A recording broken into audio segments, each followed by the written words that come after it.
There's 1,400 coins now. They all exist on the blockchain. So the blockchain is like a system of record that lives on computers and servers all over the world, kind of like the internet. Correct. There's not one central place. It's correct. That's everywhere. That's why the government is frustrated, because it's not hackable. There is no CEO of Bitcoin. They can't fly in the helicopters and kick the door down and seize all his assets because he doesn't exist. There's no office. There's no bank account.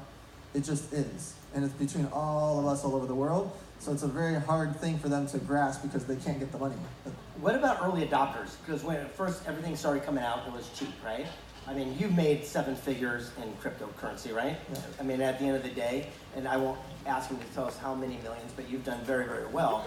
But the whole thing is you saw the writing on the wall. Do you see something in the future that we could all be aware of? Sure, And don't record this. Yeah.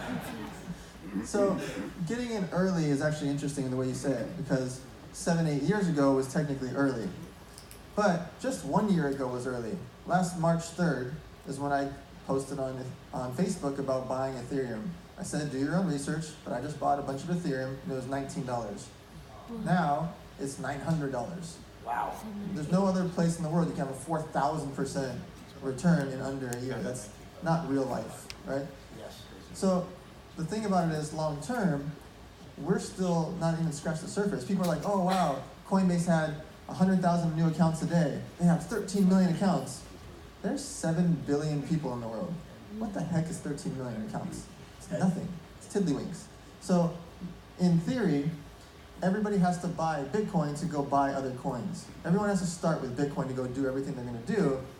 So long term, just by math, if tens of millions of people keep coming in and they have to buy Bitcoin, and that's the supply and demand, you can do the math long term. If another 30, 40, 50, 100 million come in, by the way, 100 million out of 7 billion is nothing.